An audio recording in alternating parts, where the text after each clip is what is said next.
Buenas tardes a todos y todas las presentes. A nombre de la Oficina de Ética en la Investigación e Integridad Científica del Vicerrectorado de Investigación de la PUC, les damos una cordial bienvenida. El día de hoy tenemos el agrado de presentarles una nueva conferencia de cultura ética. Como ustedes saben, Cultura Ética es un espacio creado por nuestra oficina en pos de promover la difusión de diferentes temas relacionados a la ética y la integridad de la investigación científica y está dirigido al público en general. La conferencia del día de hoy se titula Ética en la creación, reflexiones y desafíos desde la práctica artística, y tenemos el agrado de tener como ponente al doctor Alejandro Cano y como comentarista al doctor Félix Locio. Les voy a presentar brevemente a nuestros participantes. Alejandro Cano es doctor, investigador, curador y artista visual y también es docente. Es doctor en investigación artística por la Escuela Nacional de Fotografía de Arles y la Universidad Aix-Marseille en Francia. Actualmente es profesor asociado en artes plásticas y trabaja en la Universidad de Aix-Marseille. Ha sido curador del pabellón peruano en la Bienal de Arte de Venecia en el 2024 y en el presente año ha recibido la beca de investigación y creación del Instituto de Fotografía de Lille en Francia. Como comentarista tenemos al doctor Félix Locio. El doctor es sociólogo por la PUC, es magíster en Ciencia en Cultura y Sociedad por la Escuela de Economía y Ciencias Políticas de Londres y es doctor en Filosofía por la Universidad Newcastle. Actualmente se desempeña como jefe de la Oficina de Creación en el Vicerrectorado de Investigación de la PUC. Les damos una cordial bienvenida y le agradecemos su participación a ambos. Brevemente voy a explicar la estructura de esta conferencia. La ponencia del profesor Alejandro se dará por alrededor de 40 minutos. Seguida de esto tendremos unos 10 minutos de comentarios a cargo del profesor Félix. Finalmente tendremos ya una ronda de preguntas para que puedan ser respondidas por el comentarista y por el ponente también.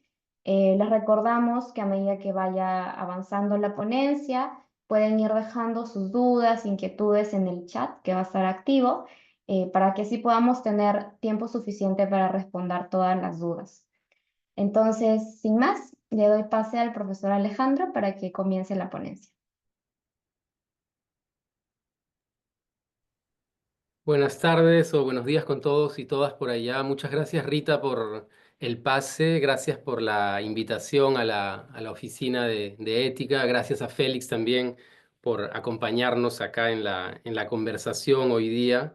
Eh, es un honor y sobre todo un gusto estar acá, no solo porque la Universidad Católica es mi alma mater, donde estudié filosofía, sino donde también he enseñado muchos años, precisamente el curso de Ética en Estudios Generales Letras por 7 u 8 años y luego cursos también de Metodología de la Investigación en la Facultad de Arte. Así que es un gusto enorme estar acá compartiendo algunas ideas sobre esta relación entre el arte y la ética.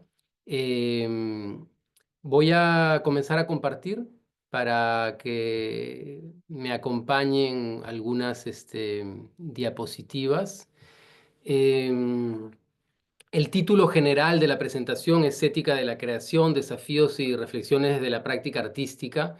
Em, el tema, como pueden imaginarlo, es bastante amplio y bastante complejo. Yo, en el tiempo que tenemos hoy día, voy a tratar de respetar los minutos de mi presentación, los 40 minutos más o menos que tenemos. Quiero plantear una idea fundamental, una reflexión que yo llamo o que he calificado para esta conversación como la paradoja ética en el arte.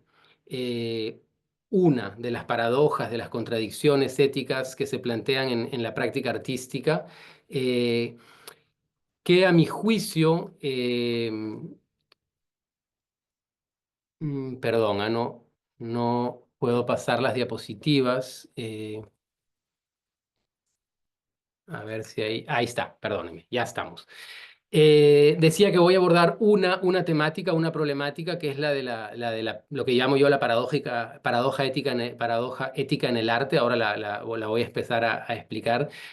Que desde mi experiencia como artista visual, específicamente trabajando con la fotografía, pero también como investigador, como filósofo, trabajando, como les decía, ya hace más de 20 años con estudiantes de letras, de ciencias humanas y con artistas, pero también desde mi experiencia como comisario de exposiciones, como curador, me parece que a partir de esos tres ámbitos de trabajo, estos tres ámbitos de experiencia, es uno de los problemas más, no sé si llamarlo importantes, pero una de las cuestiones que está más sobre la mesa actualmente, ¿no? Entonces, mi espacio de enunciación es ese, desde el que estoy pensando la problemática, es ese cruce entre la investigación, la creación y la curaduría.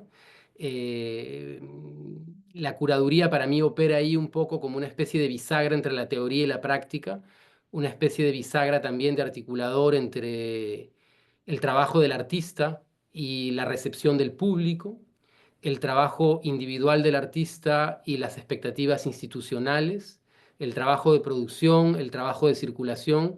Entonces, de alguna manera he tenido la suerte, si se lo podemos decir así, de recorrer un poco estos distintos espacios, estos distintos territorios donde se plantean desafíos, problemáticas éticas en el ámbito artístico, desde la creación hasta la recepción, pasando por lo individual, hacia lo colectivo, lo personal, lo institucional, ¿no? Y viajando un poco en ese mundo, es que hay una cuestión que me parece importante, que es la que quiero compartir con ustedes hoy en día, hoy en la charla, perdón, eh, que es lo que he llamado la paradoja ética en el arte, de la que voy a hablar en un momento más. Pero no hay que olvidar, esto lo digo simplemente como un marco muy referencial, que las tensiones entre el arte y la ética son muy antiguas. No es algo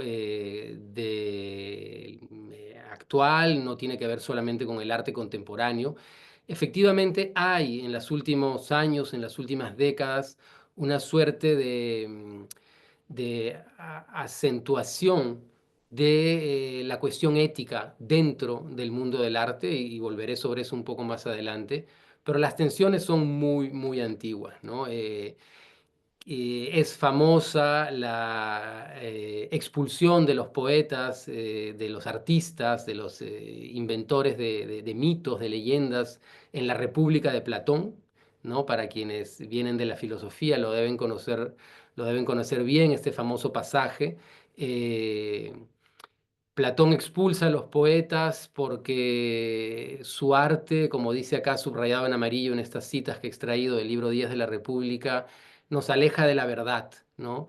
Expulsa a los poetas de la ciudad ideal, de la ciudad perfecta, porque su arte mimético, su arte representacional, su arte sensible, despierta las partes más bajas del cuerpo, las pasiones más bajas del ser humano, y nos aleja, por lo tanto, del camino de la racionalidad y de la sabiduría, ¿no?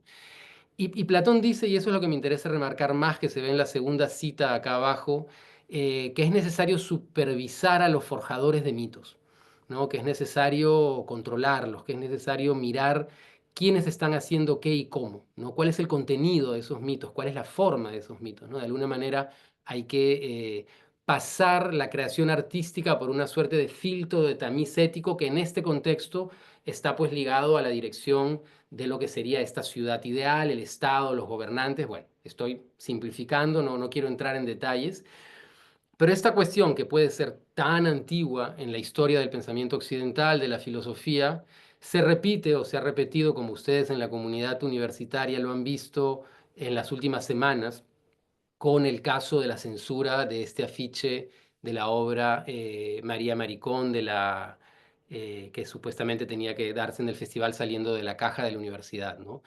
No quiero entrar en detalles porque no es este el momento para estas discusiones específicas, pero lo que me interesaba era mostrar cómo en el comunicado, uno de los comunicados del Ministerio de Cultura, donde se critica, se cuestiona esta obra, el discurso es similar a lo que se plantea en la obra de Platón, ¿no?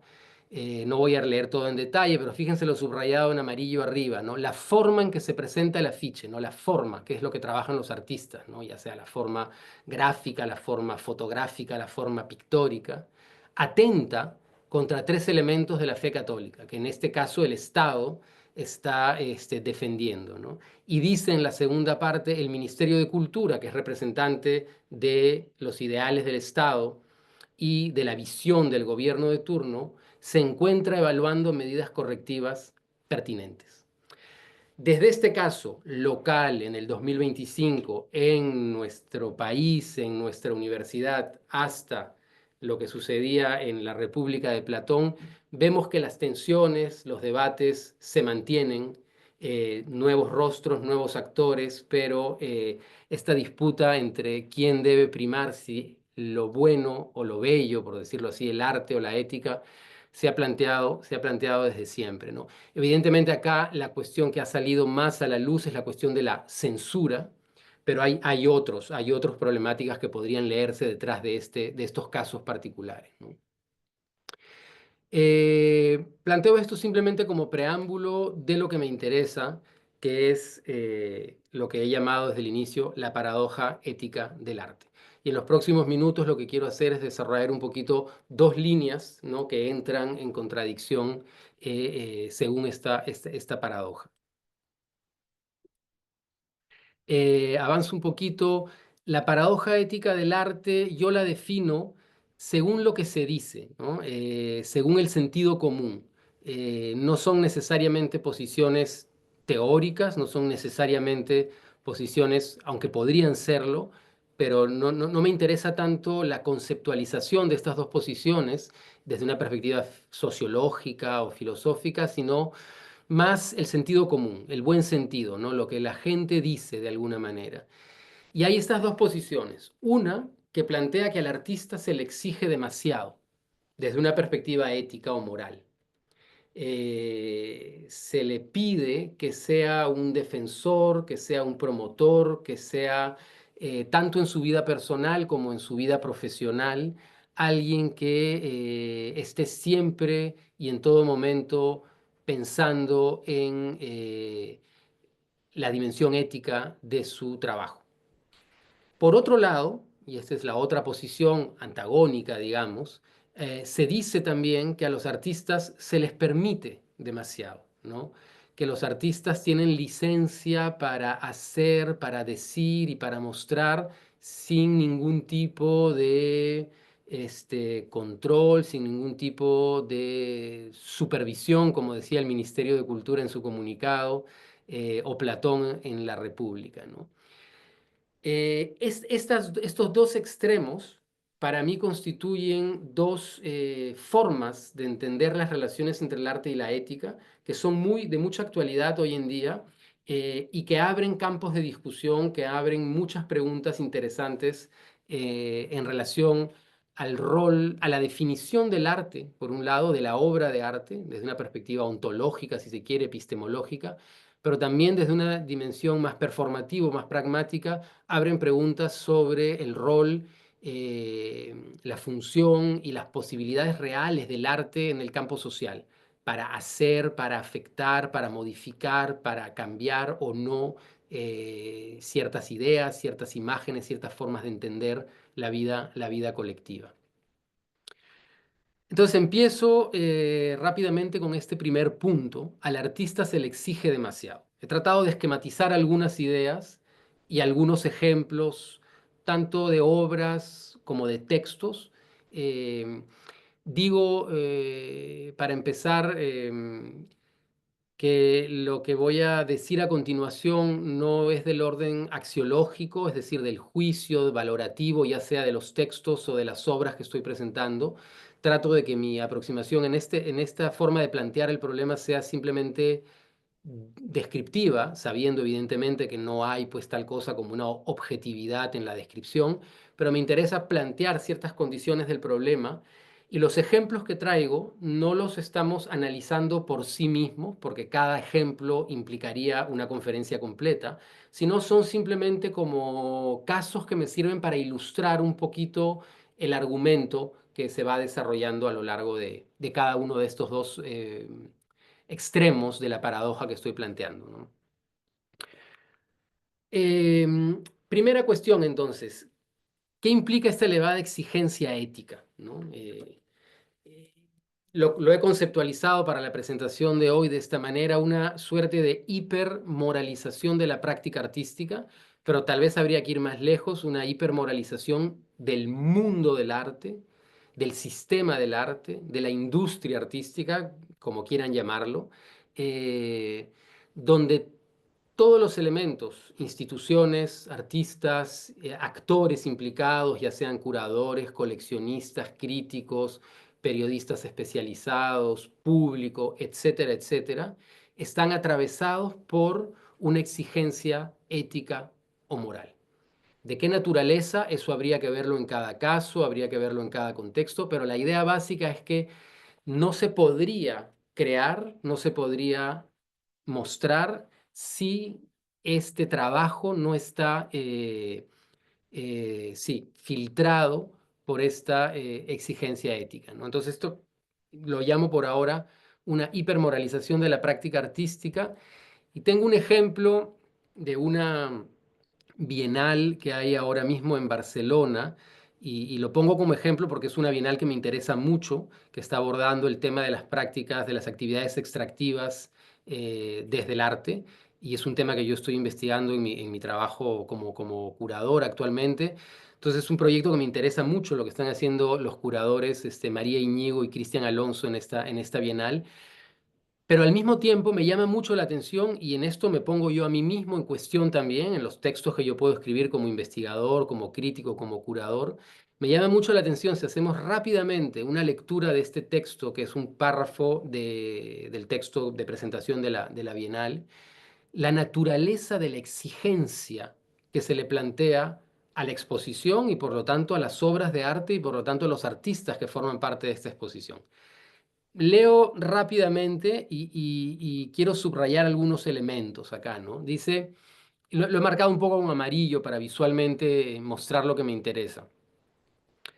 La Bienal de Arte Leandro Cristofol pone el foco en los procesos de extracción de recursos. Más adelante, con una destacada presencia de artistas latinoamericanos, la muestra responde a las crisis ecosociales con trabajos que ofrecen un antídoto a la visión utilitarista de la naturaleza. Los proyectos nos alertan de las implicaciones de un desarrollo basado en la extracción y en la mercantilización, crecimiento ilimitado, consumo desmedido. Partiendo de metodologías situadas, etc., los trabajos reubican la vida en el centro de las cuestiones éticas, políticas y económicas, reconsideran las formas de valoración de la vida humana y no humana y promueven prácticas basadas en el bienestar común. Fíjense que he subrayado los verbos, ¿no? Reubican, promueven, reconsideran, ofrecen, alertan, ponen el foco. Si se fijan en el texto, no se habla de los temas específicos, es decir, de los contenidos representacionales de las obras, de lo que hablan, entre comillas, las obras. Tampoco se menciona las técnicas, las estrategias, los métodos, lo que sería en una distinción clásica forma y fondo, una distinción clásica en la historia del arte. Y es bien interesante porque lo que se pone énfasis en el texto es en la dimensión performativa o pragmática de las imágenes o de las obras, lo que éstas hacen o deberían hacer en el mundo, ¿no? Deberían poner el foco en los procesos de extracción, responder a la crisis ecosocial, ofrecer un antídoto a la visión utilitarista de la naturaleza, etcétera, etcétera, etcétera, ¿no? Dos cosas importantes ahí. Por un lado, pasamos de un interés en la dimensión representacional del arte, ¿no? La dimensión mimética tradicional, y lo ponemos más bien en la dimensión performativa. Evidentemente, la dimensión performativa está ligada a la dimensión representacional, porque lo que una obra hace, lo hace porque muestra algo de una determinada manera en un dispositivo estético concreto.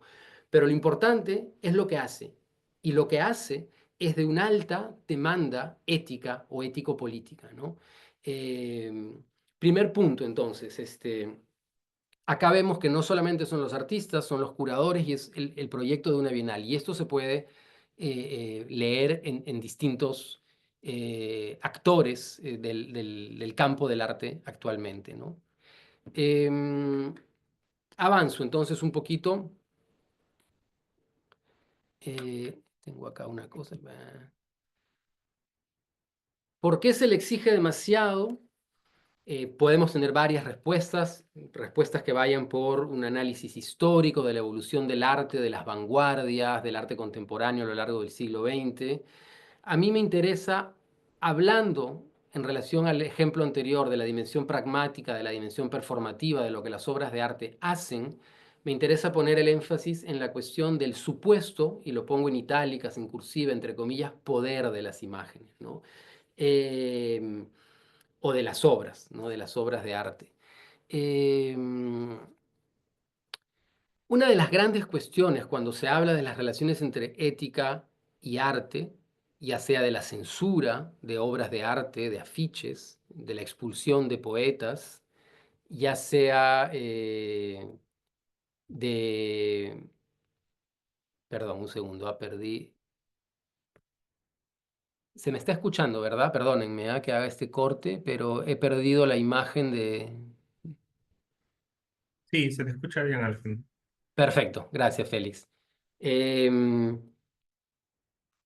Decía que una de las cuestiones importantes cuando se habla de ética de arte y su relación con la ética es la cuestión de la eficacia, ¿no? De, de la capacidad real de las obras de arte para hacer algo, ya sea para bien o para mal, dependiendo de cómo se juzgue, desde dónde se juzgue, con qué sistema de valores se juzgue. Pero si juzgamos y, por ejemplo, expulsamos a los poetas como Platón o censuramos un afiche de una obra de teatro, es porque se presupone que la obra de arte tiene una eficacia real en el mundo. ¿Cómo se mide esa eficacia? Es complicado, ¿no? Si quisiéramos tener, no sé, una medición cuantitativa como en las ciencias más, más exactas, sería complicado. Pero como presupuesto, como una suerte de inconsciente compartido, tanto de los que están a favor de la función ético-política del arte como aquellos que critican ciertas obras, se considera que hay una eficacia, que hay una eficiencia, que el arte hace algo con la sensibilidad, con la percepción, con el imaginario, con la memoria, con nuestra capacidad de pensar el mundo, para invitarnos a verlo de una u otra manera, ¿no? Entonces, esta exigencia tiene que ver con este supuesto poder de las imágenes, ¿no?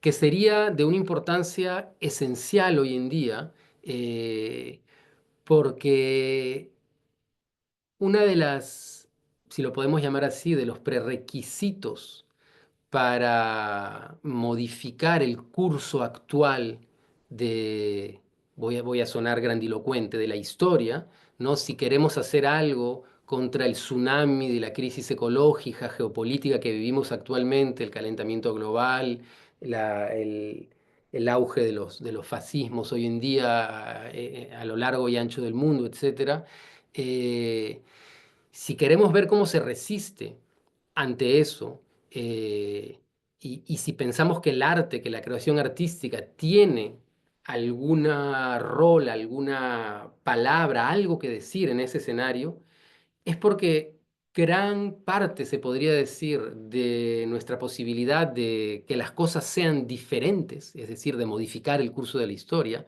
es que podamos imaginar el mundo de manera distinta. Si uno no puede imaginarse un curso alternativo para la historia, micro o macro, para su sociedad, para su país, para su ciudad, para su barrio, yendo a lo más local y a lo más micropolítico, como se dice, si no podemos imaginarlo, entonces no podemos llevarlo a la acción, ¿no? Hay esta frase famosa que se repite mucho, atribuida a Jameson o a Zizek, según la cual es más fácil imaginar el fin del mundo que el fin del capitalismo, ¿no? Es decir, es más fácil imaginar que la destrucción total de la Tierra ocurre por un meteorito, unos extraterrestres, una guerra nuclear, que imaginar simple y llanamente que cambiamos un sistema mundo, el capitalismo, un sistema político que tiene en líneas generales unos 500 años de existencia desde la conquista de América. Y esto tiene que ver porque nuestro imaginario está colonizado con un determinado tipo de imágenes, desde la propaganda, la publicidad, Hollywood, etcétera, y porque no se nos permite imaginar que podemos establecer relaciones sociales entre los humanos con lo no humano, distintas a aquellas relaciones que son las promovidas por el sistema mundo hegemónico actualmente, ¿no? Entonces, hay un supuesto poder de las imágenes y en el caso del arte, ese poder de las imágenes estaría determinado por su capacidad a invitarnos a narrar el mundo diferente, en la fotografía, en el cine, en el teatro, en la literatura, ¿no? Mientras uno se exponga a narraciones distintas del mundo, uno va a poder imaginar esas narraciones como parte de un mundo posible, ¿no? Por ejemplo, en relación a la cuestión del género, ¿no? Eh, es lo que la investigadora Andrea Soto Calderón llama la imaginación material, ¿no? El arte materializa formas de imaginar el mundo. Bueno, para avanzar un poco, esta cita la he traído porque me parece fantástica en relación a esta idea. Es del libro de David Friedberg que se llama El poder de las imágenes, precisamente. Y bueno, la acompaño con una foto de la Gioconda en el Louvre, con toda la gente reunida en torno a ella para fotografiarla. Friedberg dice, voy a leerla rápidamente, las personas se excitan sexualmente cuando contemplan pinturas y esculturas. Podríamos agregar imágenes en internet, imágenes pornográficas hoy en día, ¿no? Las rompen, las mutilan, las besan, lloran ante ellas y emprenden viajes para llegar hasta donde están. Se sienten calmados, calmadas por las imágenes, emocionadas e incitadas a la revuelta, ¿no? Eh, Toda la obra de Didi Uberman, del historiador y filósofo francés que ha investigado las imágenes de la revuelta, ¿no? Con las imágenes se expresan agradecimiento. Las personas esperan sentirse elevadas y se transportan hasta los niveles más altos de la empatía y el miedo. Siempre se ha respondido de esta manera y aún se responde así. Imágenes en el sentido amplio, podríamos pensar las imágenes del arte o las obras de arte, tienen este poder. Entonces hay una responsabilidad muy grande, esa es un poco la idea, de parte de los artistas que al hacer imágenes, obras, como diría Jacques Rancière, el filósofo francés, contribuyen a redistribuir la manera en que lo visible, lo pensable y lo vivible está establecida en una sociedad, ¿no? De ahí entonces esta gran exigencia.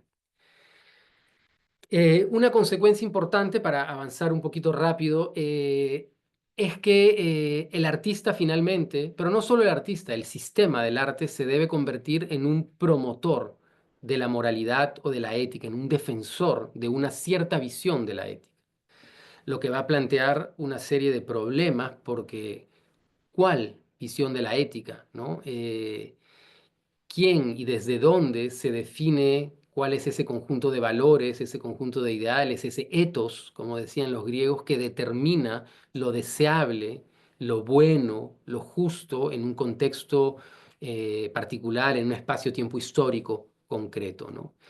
Em, pero hay esta idea que se termina convirtiendo en una exigencia que, y esto lo digo como una nota a pie de página, genera muchas veces mucha frustración en los artistas y sobre todo, ya que estamos en un contexto universitario, académico, genera mucha frustración en los estudiantes, en las estudiantes de arte, ¿no? Porque se plantea como un imperativo, ¿no? Y muchas veces hay estudiantes que entran a la escuela, a la universidad, para estudiar arte porque les interesa trabajar el claroscuro, por decir cualquier cosa, ¿no? O les interesa trabajar la madera.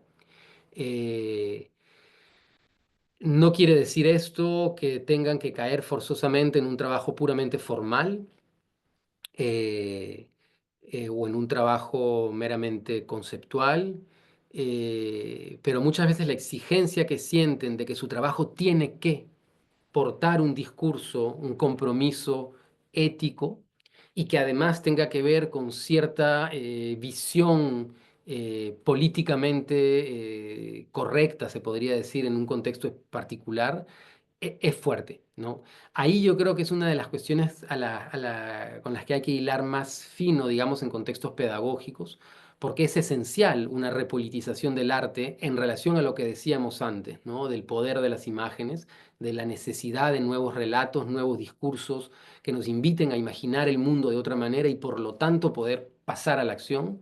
Pero si esa necesidad se termina convirtiendo en un imperativo que constriñe el deseo de los estudiantes o de los artistas, hay una contradicción entre esta exigencia ética que se plantea desde una trascendencia vertical sobre el individuo y un deseo, una inmanencia de hacer, en muchos casos, X o Y cosa, sin que eso necesariamente se plantee en adecuación con la exigencia.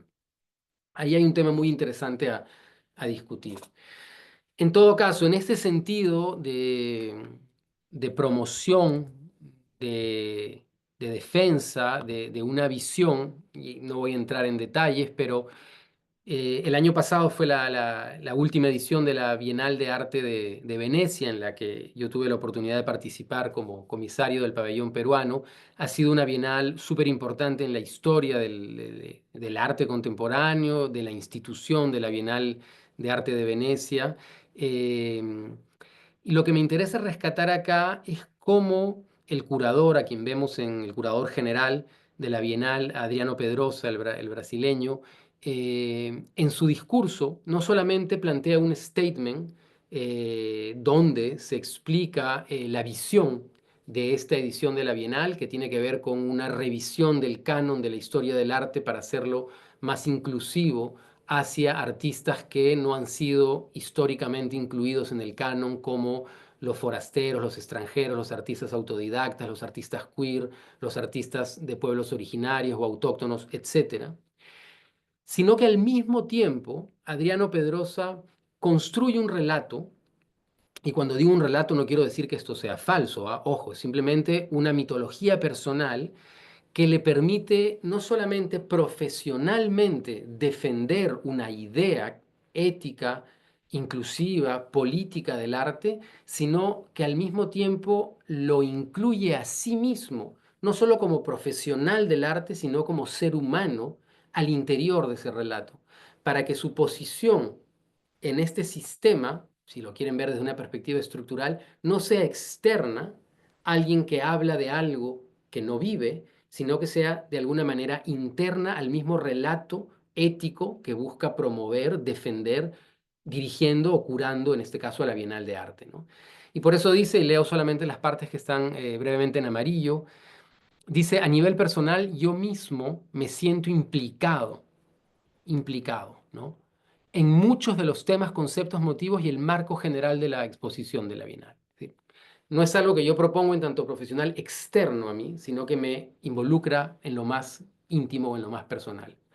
Dice, ¿no? He vivido en el extranjero y he tenido la suerte de viajar mucho. He sufrido el trato reservado de un extranjero del tercer mundo. También me identifico como queer, el primer comisario abiertamente queer en la historia de la Bienal. Procedo de un contexto en Brasil y en América Latina en el que el artista indígena y el artista popular desempeñan papeles importantes, etcétera, etcétera, etcétera. Esta última edición de la Bienal será una celebración de lo extranjero, lo lejano, lo forastero, lo queer, así como lo de lo autóctono. Es decir, no solamente será una celebración, una defensa, una promoción de esta visión ética inclusiva de la práctica artística, esta revisión del canon, sino que al decir eso será también una celebración de sí mismo, de él mismo, porque él forma parte de esa comunidad que está describiendo y a la cual está tratando de reivindicar, ¿no? Entonces, lo que me interesa remarcar con este ejemplo nada más es cómo esta exigencia ética no es solamente una exigencia profesional, sino que implica completamente lo personal o lo íntimo, ¿no? Lo personal es político, se dice desde hace mucho tiempo, no se puede separar lo que pertenece al espacio público de lo que pertenece al espacio privado, o por lo menos no se puede hacer en el caso del arte. Voy a avanzar un poquito más rápido, estoy acá controlando el tiempo, no se preocupen. Este exceso de exigencia o esta exigencia ética en el arte contemporáneo ha producido lo que una autora, una investigadora francesa llama el giro societal en el mundo del arte. Carole Talon-Hugon Es una especialista en ética y estética, que tiene estos dos libros, entre otros, importantes: Morales del Arte, un libro del año 2009, si no me equivoco, y El Arte Bajo Control del 2019, donde analiza la forma en que efectivamente se ha dado lo que ella llama un giro societal. Otros autores lo han llamado un giro ético en el arte contemporáneo, que esencialmente describe un poco lo que he estado planteando en estos minutos, ¿no? La idea de que las distintas dimensiones que componen, o los distintos elementos actantes que componen el sistema del arte, están necesariamente, o deben estar necesariamente, con, determinados por consideraciones éticas, ¿no? Y ella habla fundamentalmente de 4 pilares. No vamos a entrar en detalles, podemos conversarlos luego en las preguntas, pero ella dice que esto implica una redefinición de la idea misma del arte, que se caracteriza por estos 4 elementos esencialmente, ¿no? Es como una suerte de los 4 pilares, las 4 patas de la mesa del arte, ¿no? La obra de arte se entiende como documento del mundo, la crítica, perdón, el artista como activista, la experiencia estética se identifica con una experiencia política, y la crítica entonces se resume o se identifica con una didáctica, ¿no? Esta es un poco la manera en que ella conceptualiza estos elementos. Cierro esto de acá y paso a la segunda parte, al segundo elemento, que será más breve, no se preocupen, estoy mirando acá el tiempo. Entonces, este giro societal, este giro ético del que estamos hablando en estos minutos, podemos decir como conclusión que abre y organiza un campo de experiencia estética artística en el que la ética o la moral se constituye como el horizonte desde el cual se debe guiar el comportamiento personal y la conducta profesional del artista, pero también el modo operatorio del sistema y del mundo del arte en general. Un ejemplo, no lo voy a analizar: Nan Goldin es una artista fotógrafa fabulosa que podría encarnar muy bien en sus posiciones desde los años 80 contra el abuso hacia las mujeres, promoviendo la conciencia en relación a los enfermos del SIDA. Más adelante, peleándose con las farmacéuticas multimillonarias por la adicción a medicamentos, y en las últimas semanas levantándose claramente contra el genocidio en la Franja de Gaza cometido por el Estado de Israel. Habría que analizarlo en otro momento, pero es un muy buen ejemplo de un artista de esta vena, digamos, ¿no? Y entonces, al artista se le permite demasiado. La otra cara de la moneda: ¿qué significa que al artista se le permita demasiado?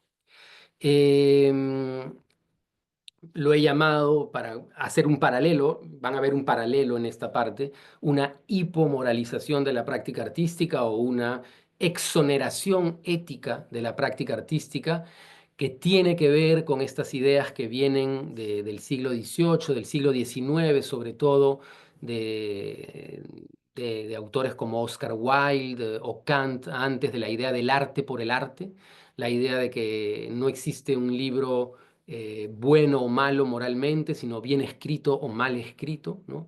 Y de que el artista está eximido de responsabilidad ética o moral, ¿no?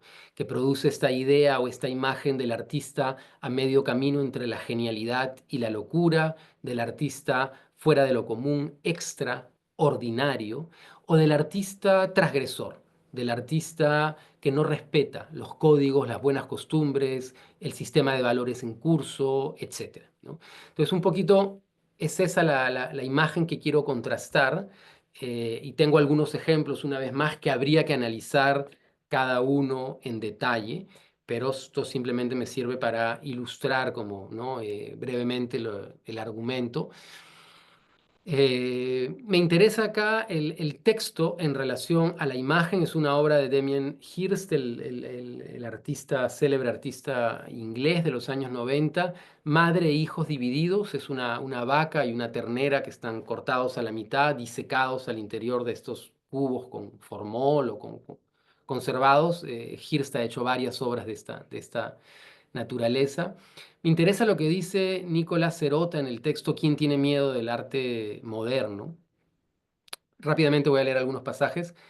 Esta es una obra que a primera vista puede leerse como nada más que dos cadáveres brutalmente cercenados. Subrayo el como nada más que, como si fuese poca cosa, ¿no?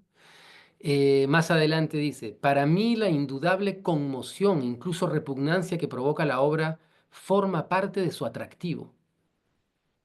El arte debe ser transgresor. En la vida no todo es dulce. Y más abajo termina diciendo, para mí, Madre e Hijo divididos es una imagen inolvidable, a la vez cruda y tierna, descarada y sutil, ¿no? eh, Cómo se pone al servicio del arte, de esta experiencia estética, de lo descarado, de lo sutil, de lo crudo y de lo tierno, se puede poner al servicio de esto, en este caso particular, la vida de animales, ¿no?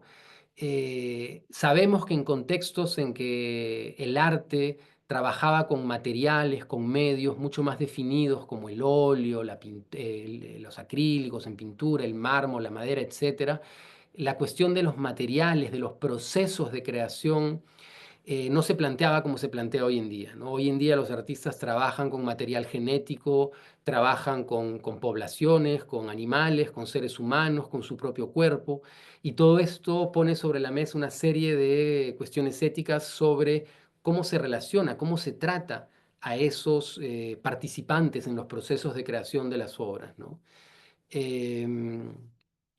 La cuestión de la transgresión, entonces. ¿Por qué se le permite demasiado? La misma pregunta que me planteaba antes, por lo que podríamos llamar la supuesta excepcionalidad del artista, de la que hablé un poquito en la introducción de esta segunda parte, ¿no? La idea del artista como un genio, el artista maldito, ¿no? El artista bohemio, el artista que está fuera de las convenciones. Y acá les traigo como un ejemplo nada más, una foto de Salvador Dalí, que puede un poco representar con su visión surrealista de la realidad, con su visión un poco loca del mundo, como un statement asumido artísticamente, esta figura pues del artista que está pues más allá de la norma normal y moral, ¿no? Saliendo del metro con un oso hormiguero como mascota, ¿no? Sobre esta idea de la excepcionalidad artística, hay una socióloga del arte también francesa que me gusta o me interesa, que es Natalie Heinich. Acá les pongo un fragmento subrayado en verde, perdón. Un libro que se llama La élite artística, excelencia y singularidad en régimen democrático. Y ella habla de este régimen de la singularidad, ¿no? La idea del artista como alguien que tiene que singularizarse cada vez más, que se constituye durante la modernidad en el siglo XIX y que se marca también en el siglo XX.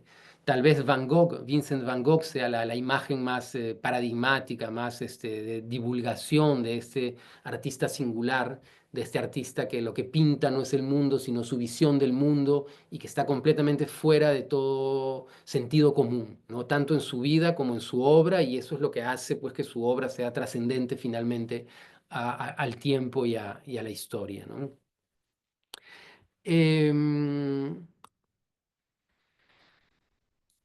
Lo que empieza a plantear problemas, si es que podríamos decirlo así, con esta idea del artista extraordinario, del artista excepcional, del artista transgresor, del artista que no respeta códigos sociales, normas éticas, etcétera, es que el artista comienza a ubicarse sin querer queriendo más allá del bien y del mal, ¿no? Y acá retomo el título de una obra de Friedrich Nietzsche, el filósofo.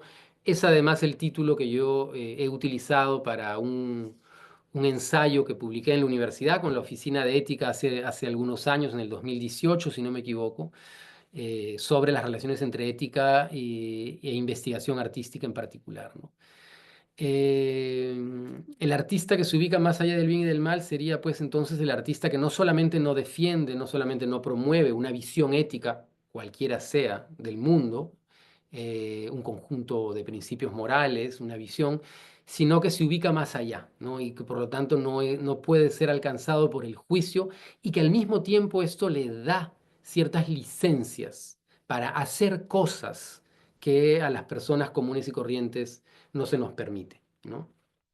Eh, Se me ocurre un ejemplo transgresor, no sé si específicamente ya más allá del bien y del mal, pero es un ejemplo interesante, el accionismo vienés, que es un movimiento importante de arte contemporáneo, que tiene que ver con el arte del cuerpo, el body art, la performance, pero que llevan un poco al límite este trabajo con el cuerpo como material, como medio de creación, de expresión, como medio plástico, y donde hay como en esta performance grabada para un video de Günter Bruce, donde hay un trabajo de mutilación, ¿no? De hacerse heridas a sí mismo, añadirse orina, y crear, hacer obra con eso, ¿no? ¿Cuál es el límite, no solamente ético, sino jurídico incluso? Porque si uno dice, si uno piensa que una de las funciones del Estado de Derecho, en un Estado democrático, es la protección de sus ciudadanos, y por eso el debate, por ejemplo, acerca del suicidio, si el suicidio es legal o es ilegal, y eso existe en nuestra sociedad actualmente, hacerse daño a sí mismo vendría a ser considerado como no solamente como un problema psicológico desde cierta perspectiva, sino podría ser incluso considerado como un delito, y por cierto sector como algo que va evidentemente contra el buen sentido, el sentido común y la moralidad, ¿no? Pero esto se mantiene todavía, y acá ya me voy acercando al final, se mantiene todavía en un punto de transgresión, de, de ruptura, ¿no? Con un sentido común. Sin embargo, yendo ya más lejos en la posición de ponerse más allá del bien y del mal, y de darse licencias extremas para los artistas, hemos visto que se ha generado como reacción, evidentemente, como respuesta legítima y necesaria, el movimiento Me Too en el mundo del arte, ¿no? Desde el 2017, no voy a entrar en detalles ahora, pero deben ustedes conocer la historia, se abre una caja de Pandora en el mundo del cine, de la literatura, de las artes visuales, de la fotografía, en todas partes, donde empiezan a aparecer una serie de denuncias de artistas, eh, casi en su totalidad, por no decir en su totalidad, hombres, que habían abusado de distintas maneras, fundamentalmente de mujeres, pero también de miembros de la comunidad LGBTQ, ya sea en paralelo a su vida artista, ya sea durante sus procesos creativos, como el caso de Gerard Depardieu en el rodaje de películas, ya sea en sus procesos de creación de obras, en distintos momentos se ha planteado una serie de abusos que todos conocemos y de transgresiones éticas claras, ¿no? Que plantean también una serie de debates éticos que son muy interesantes, no solamente la cuestión sociológica y estructural de por qué y cómo hacer para invertir o eliminar o superar este flagelo, vamos a decirlo, no solo del mundo del arte, de la sociedad, ¿no? Y que hoy en día vemos que está retomando fuerza con estas nuevas masculinidades promovidas por Trump, Elon Musk y sus amigos, un poco por todas partes, ¿no? Pero se plantean preguntas interesantes como la clásica: ¿es posible separar al artista de la obra? Eh, Todos los casos son iguales, podemos aplicar juicios morales con valores del presente a casos del pasado, etcétera, etcétera, etcétera, ¿no? Pero esto representa, digamos, el caso límite de artistas que han hecho y deshecho no solo comportamientos inmorales, sino comportamientos claramente ilegales, como en el caso de Depardieu u Polanski u otros que tienen condenas, ¿no? Es decir, acá el paso de lo ético a lo jurídico es importante, porque no solamente implica una transgresión de un sistema de valores implícito en una sociedad, la ética, el ethos, sino que implica la ruptura de la legalidad, ¿no? Que es finalmente la positivación de una visión moral del mundo. Em, Entonces, para cerrar, creo que no me he pasado demasiado, ¿no? El movimiento Me Too, lo pongo como ejemplo de este giro, de esta respuesta ante esta excesiva permisibilidad supuesta que se le plantea a los artistas, ¿no? Abre y organiza un campo de experiencia estética artística en el que la ética y la moral juzga el valor de una obra de arte en función del comportamiento personal y la conducta profesional del artista, pero también del modo operatorio del sistema y del mundo del arte en general. Evidentemente, ojo y lo subrayo, no es lo mismo los abusos de un actor como Depardieu, que han sido condenados legalmente, que una obra polémica como la de Damien Hirst que puse al inicio. Y tampoco es lo mismo la obra polémica, transgresora de Günter Bruce que puse a la mitad, ¿no?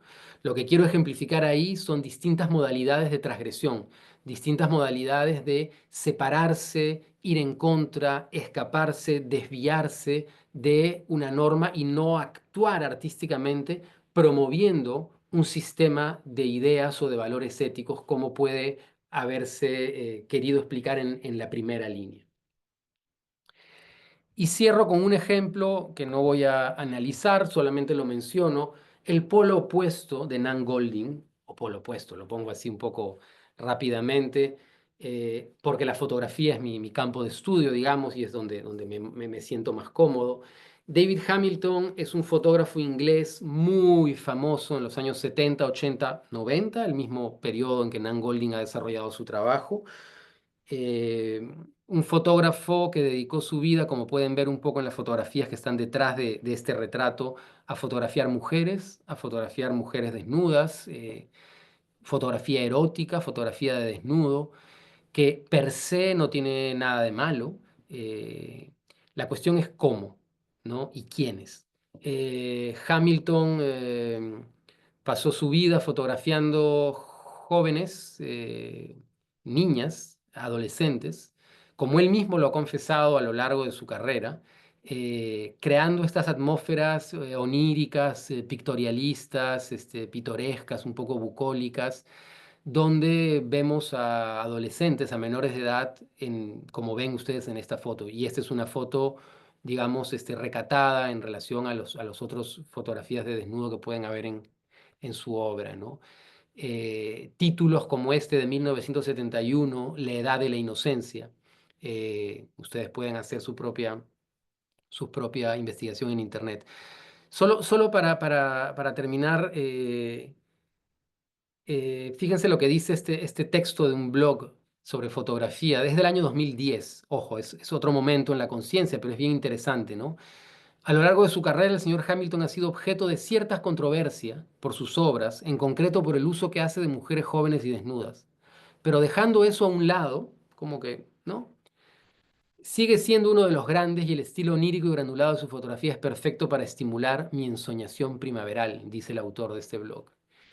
Pero claro, si uno contrasta esto con lo que el mismo Hamilton dice, segundo párrafo, ¿no? Son jóvenes pero no son niños, afirma Hamilton, ¿no? Los niños no son lo mío, no tengo ninguno. Eh, los adultos tampoco. Y declaró en el 2015 en Liberación, las mujeres no son lo mío, prefiero chicas jóvenes de 16 años como mucho. Y esto es un sentido común, no solo para él, en toda esta polémica que ha habido de Me Too. Si ustedes revisan, hay unas cartas que se publican en los años 70 en Francia, donde firman intelectuales como Michel Foucault, Jean-Paul Sartre, Simone de Beauvoir, entre otros intelectuales muy importantes, eh, defendiendo el comportamiento de ciertos personajes en aquel contexto que mantenían relaciones con menores de edad, ¿no? Entonces, hay un sentido común que ubica a estos artistas, a estos literatos intelectuales, más allá del bien y del mal y con una licencia para hacer y deshacer que hoy en día es imposible, ¿no? Eh, Evidentemente, Hamilton recibió una serie de acusaciones a partir del año 2016. No se le logró condenar, lamentablemente, porque en un acto que podríamos calificar, y acá sí estoy ya en el juicio moral claramente, en un acto de cobardía, se suicidó, ¿no? Se suicidó en el año 2018, si no me equivoco. Em, entonces, nada, cierro acá, estoy 10 minutos tarde, me disculpo con todos, pero bueno. He querido hablar de esta suerte de paradoja entre dos maneras de entender las relaciones entre el arte y la moral, ¿no? La moral que determina la creación artística o que debe determinarla, y esto debe tener muchas formas, muchos aspectos que habría que analizar en detalle, cuándo esto es legítimo, cuándo es excesivo y la creación artística que transgrede la moral. Y acá también habría que ver cuándo la transgresión es necesaria, cuándo la transgresión es útil, cuándo la transgresión es motor del cambio social, cuándo la transgresión se revela contra un statu quo, contra una moralidad obsoleta en favor de ideales y de una nueva ética, como lo pretenden ciertas vanguardias, por ejemplo, y cuándo la transgresión de la moral es, por el contrario, simplemente una excusa para la satisfacción eh, de deseos claramente ilegales, como lo que hemos visto en algunos de los ejemplos que he planteado. Bueno, me detengo ahí. Perdónenme, Félix y Rita, una vez más por el exceso del tiempo, pero nada, así son estas cosas. Gracias a todos y a todas por el tiempo y si hay preguntas, comentarios, acá estamos. Bueno, Félix va a tomar la palabra y luego estamos para conversar. Muchas gracias, Alejandro. De hecho, ha sido muy interesante. Creo que nadie te quería cortar porque estábamos todos muy centrados, en la exposición. Sin más, Gracias. entonces paso a darle los comentarios al profesor Félix. Excelente. ¿Dejo de compartir mi pantalla, perdón, o la dejo ahí? Déjala ahí Eh, nomás. Perfecto. No sé como para que nos acompañe ahí, Pero no, primero agradecer a ti, Alejandro, por tu tiempo, por compartir tu trabajo, tus reflexiones. También quería contextualizar un poco que junto con la Oficina de Ética e Integridad Científica, y de paso agradezco a su jefe, Fulton Rivera, y la Oficina de Creación del Vicerrectorado de Investigación estamos, digamos, trabajando ese tema, retomando un trabajo que, como bien decía Alejandro, se produjo hace algunos años y esperamos precisamente hacia mediados fines de este año, producir dos documentos, uno de carácter más reflexivo, otro de carácter más operativo, si quieren, sobre el vínculo entre ética y creación. Y ahí, pues, evidentemente, el doctor Alejandro León va a ser clave para ello, ¿no? Y, y quería empezar diciendo algo, digamos, quizás más, 5 minutos voy a comentar y abrimos con un par de preguntas. Algo que sobrepasa el tema en sí, ¿no? Pero que creo que es muy importante para entenderlo a su vez, que es que el modo de reflexión y la línea argumentativa de Alejandro es uno que abraza o al menos dialoga con la contradicción, ¿no? Con la paradoja. Y que creo que eso es muy importante resaltarlo porque estamos en una época, en un tiempo, donde también en el campo, me parece académico, nos, eh, nos acercamos peligrosamente a veces a tratar de llegar a una conclusión que sea correcto o incorrecto, sí o no, verdad o falso, ¿no? Por supuesto, pienso en este lado de la universidad. Y creo que hay que recuperar esa forma de pensar y argumentar que no tema a esas, por lo menos, aparentes contradicciones, paradojas y justamente desanudarlas, ¿no? De hecho, bueno, quienes hemos podido leer un poco los avances del texto que está escribiendo Alejandro sobre este tema, pues parte desde ahí, ¿no? Desde evitar caer a un poco el facilismo del sí y no, de lo claramente bueno o malo, sino de abrazar como punto de partida y como línea argumentativa esa contradicción que en este caso, pues, o aparentes contradicciones que en este caso permean el vínculo entre arte y creación, ¿no? Y adelantándome a una suerte de como primera conclusión, digamos, o comentario de la charla, precisamente me parece que lo que una una oficina como esta, ¿no? O sea, la de ética, la de creación, tiene que hacer en este vínculo, en un campo universitario, es desanudar esa tensión, ¿no? Esa tensión entre el vínculo entre ética y creación, desanudarla de modo sensato, sensible y administrativo también, y operativo también. Y sobre esto último, eh, dos comentarios más, ¿no? Ya hemos conversado con Alejandro algunas veces y ahora escuchándolo más detenidamente, y aquí me pongo un poco el gorro más de sociólogo quizás, o sea, una pregunta que volvía hacia mí y también por ahí lanzo la aposta por si Alejandro quiere expandir en esto, lo había adelantado al comienzo, es la época, ¿no? O sea, ¿por qué hoy, por qué en el último par de décadas esta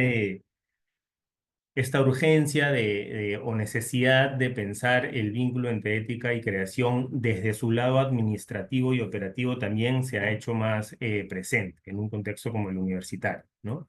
Quizás para los de mi generación o algunos, o incluso algunos menores, no recuerdan porque no lo teníamos, por ejemplo, y voy a lo muy inmediato, que para hacer nuestras investigaciones necesitábamos consentimientos informados, ¿no? De la gente a la que entrevistábamos, con la que hacíamos grupos focales.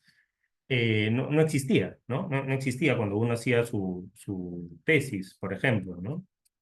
Ahora sí, ahora claramente sí, y no solo en formato tesis, sino en las investigaciones, en los proyectos de investigación, de investigación-creación, ¿no? De innovación, etcétera, donde sí hay una serie de regulaciones y procedimientos que hay que cumplir para que ese texto pues se culmine, ¿no? Se culmine, vea la luz en una revista o en un repositorio, etcétera, ¿no? Entonces, un comentario, pregunta es entender qué tiene nuestra época, ¿no?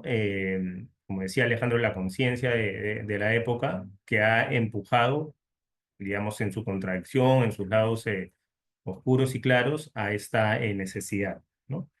Y creería, y esto es evidentemente solo un diálogo en voz alta, es que estamos en un tiempo de la regulación administrativa muy fuerte, ¿no? De regular no solo nuestros trabajos y proyectos, sino también nuestra vida personal, incluso, ¿no?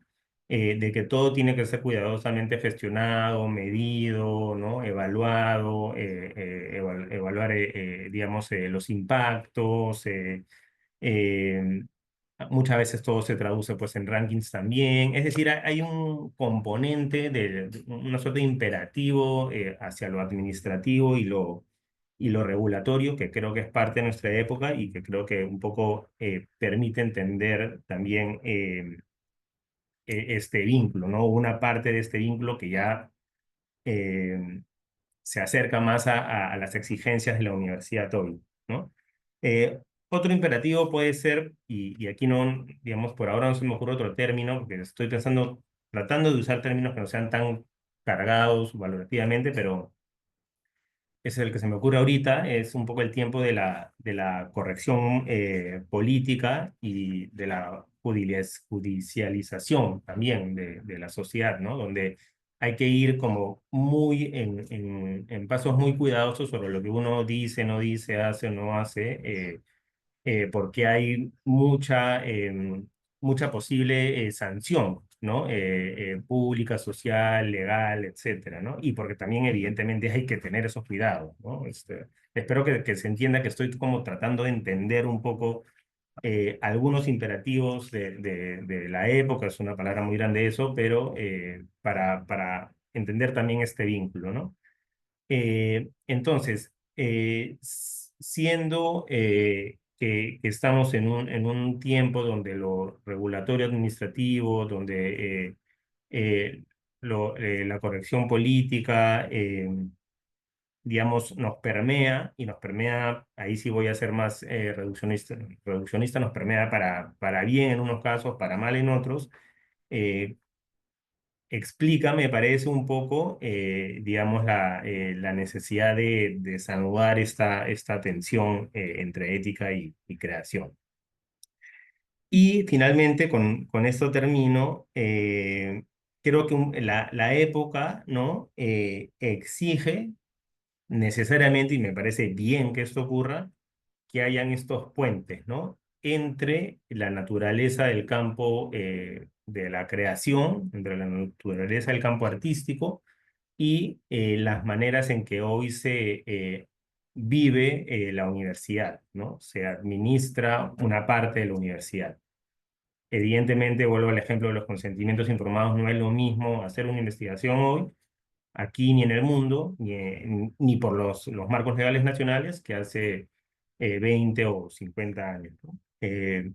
Entonces, creo que hay que tejer ese puente, ¿no? Y perfiles, como lo digo para volver al punto uno de Alejandro, perfiles como el de Alejandro, como lo que está haciendo la Oficina de Ética, en fin, esos perfiles que cruzan el investigador, el creador, el gestor, ¿no? Son fundamentales, ¿no? Porque hay que ver qué particularidades tiene el campo artístico para acercarlo, para, digamos, entender y esclarecer reflexivamente y operacionalmente este vínculo entre ética y creación, ¿no?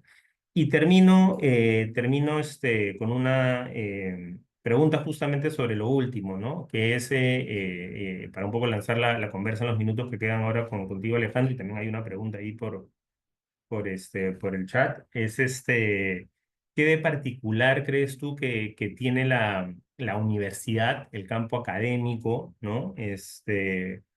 Eh, para pensar o evaluar o administrar este vínculo entre ética y creación, ¿no? Siendo tú, bueno, evidentemente, cercano al mundo de la universidad, ¿qué cosas distintas o particulares ves allí desde donde se puede trabajar este vínculo, ¿no?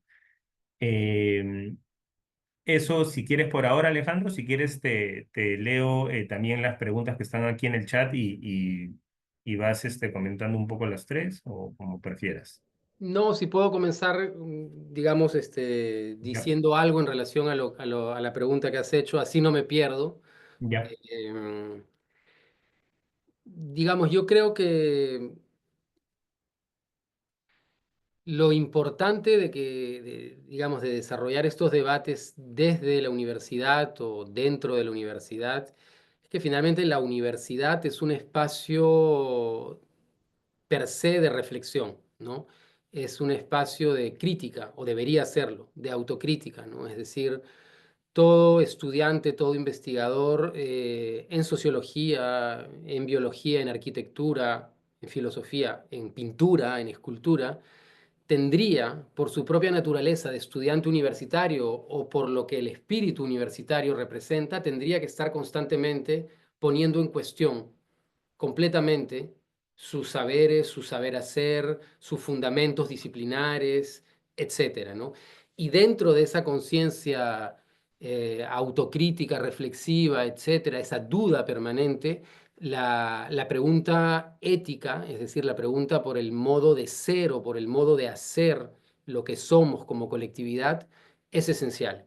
No significa que no lo sea en otros ámbitos, porque finalmente la pregunta que nos estamos planteando entre las relaciones entre la ética y el arte, en verdad es una pregunta un poco tramposa finalmente, porque presupondría, porque hay casos como el que he mencionado en un segundo momento, presupondría que hay ámbitos de la sociedad en los que la ética no está presente, pero eso es como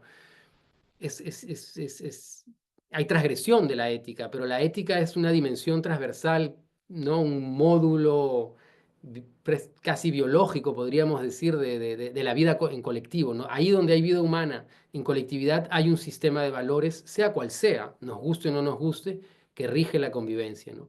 Lo que hace singular a la universidad es que estamos constantemente pensando en eso, ¿no? Mm, Reflexionándolo y cuestionándolo. mm, Y tal vez la Facultad de Arte, no solo en el Perú, en general digo, sea el lugar en el que menos se ha pensado, tal vez me equivoque, espero que me corrijan, Acá en Francia en particular, por ejemplo, donde yo trabajo y vivo ya hace casi 10 años, es algo que no se trabaja directamente en el ámbito de la facultad, de facultades de arte, ¿no? ¿Por qué? Porque Francia tiene una tradición muy de libertades, ¿no? Muy de ir contra cualquier cosa que sea restricción de libertades individuales. Y todo aquello que suene a vamos a hablar de ética en el arte suena directamente a censura. Mm, Entonces no existen comités de ética, no existen cursos de ética en el contexto, por lo menos hasta donde conozco, en el contexto de escuelas de arte o facultades de arte. La discusión está entrando actualmente gracias a Me Too y a los movimientos sociales que han remecido el mundo del arte y han dicho, escuchen, hay que hacer algo, ¿no? Y generalmente la discusión viene ahora desde los estudiantes y no desde las autoridades, porque siempre hay un cambio generacional y las autoridades van a guardar formas de ser, de hacer y de pensar institucionales, digamos, de la vieja guardia y son las nuevas generaciones las que van a modificar las cosas, ¿no? mm, mm. Eh, eso podría decir, ¿no? Yo creo que es el espacio, la universidad, donde esto tiene que darse, ¿no? Porque es el espacio de la duda y de la complejidad. Y que evite ese pensamiento dogmático y binario del que hablabas al inicio, ¿no? Ujú. De acuerdo. Y allí paso a leer un par de preguntas, o una primero. Creo que voy a alcanzar el tiempo para este par, y tratar de Ujú. cerrar una y 20 quizás. Ya. Águeda menciona y pregunta, ¿no? ¿Los límites entre el arte y la ética podrían ser transversales a los utilizados en la ciencia, como la protección de derechos humanos, la dignidad, proteger la explotación de personas con reconocida vulnerabilidad? ¿Podríamos utilizar estos límites en el arte? Es un poco lo que mencionabas tú hace un ratito, ¿no? Sí, totalmente. Gracias por la pregunta. De hecho, lo que en el texto que mencionaban hace un rato, en el ensayo que titulé Más allá del bien y del mal, en forma de pregunta, ética e investigación artística, una cosa así, que lo pueden descargar de la web de la universidad, está en libre acceso. Yo planteaba un poco esa hipótesis, ¿no? Es decir, finalmente, si la ética se entiende como, por reducir una definición básica de la ética, como un sistema de valores, normas, principios que busca evitar el daño, ¿no? Que busca que en un contexto comunitario se evite el daño y se pueda vivir colectivamente, y la positivización, la materialización normativa de eso existe ya en comités de ética para regular los proyectos de investigación en medicina, en tecnología, en ciencia, con animales, humanos, no humanos, ecosistemas, etcétera, etcétera. Finalmente, lo que un artista hace es, voy a decirlo entre comillas, lo mismo. Es decir, si yo hago una obra de instalación en espacio público y para hacer mi obra voy a involucrar a la comunidad, pues tendré que utilizar consentimientos informados, tendré que pedir permiso a la comunidad para poder trabajar ahí, tendré que ver que la obra, los desechos, el impacto visual en el ecosistema de la obra no alteren la forma de vida humana y no humana, como lo haría un sociólogo, un biólogo, etcétera, etcétera. Entonces, en ese lado uno diría, no hay mucha discusión. Sin embargo, y ahí viene la parte interesante del asunto, donde la cosa no es tan simple y tan binaria, es que en el arte, y voy a tratar de hacerlo rápido, porque es complejo, el arte, y acá yo me comprometo, si quieren, con una definición de lo que es el arte, porque esto también podría discutirse a su vez qué es el arte. Pero en el arte, como yo lo entiendo, como se entiende en el contexto del paradigma contemporáneo del arte, hay un elemento fundamental que podríamos calificar como indeterminación, ¿no? Es decir, eh, el artista no necesariamente va a seguir protocolos preestablecidos. El artista no necesariamente puede anticipar todos los impactos porque en el camino, en el proceso, hay cosas que pueden cambiarse, que pueden modificarse. Hay una dimensión heurística, experimental, eh, eh, de duda en el proceso creativo que es inherente a la creación. La creación, si no fuese indeterminada, abierta y productora de lo nuevo, de lo inédito, no sería creación. Y la ética, con sus protocolos, sobre todo cuando está normativizada y en un programa o en una institución, es normativa y lo que busca contrariamente es la determinación. Entonces ahí hay una oposición importante que hace que sea complicado. Y por otro lado, lo digo simplemente, no lo desarrollo, y lo anuncié un poco al final, el arte tiene una dimensión de transgresión que es fundamental, ¿no? Lo vemos en contextos de opresión política, como sucedió en el Perú, con performance, intervenciones en espacio público en la dictadura de Fujimori. Iba contra una cierta moralidad, un cierto statu quo de cierta clase política y social de la ciudadanía. Lo vemos ahora también en relación a una serie de eventos geopolíticos. Entonces, si nosotros no consideramos la transgresión como un potencial fundamental de la creación artística, no estamos hablando de arte. Podemos estar hablando de innovación, podemos estar hablando de otras cosas, ¿no? Entonces, ¿cómo conjugar la transgresión con estos principios de los que estamos hablando, ¿no? Ahí yo creo que hay otro problema interesante en el que no tengo una respuesta yo definitiva, ¿no? Súper interesante, Alejandro, y además me hacía pensar claro, el arte es más transgresor también mientras más conservadora sea la sociedad, ¿no? Cerramos aquí con una pregunta para responder muy científicamente, te pedimos, Alejandro.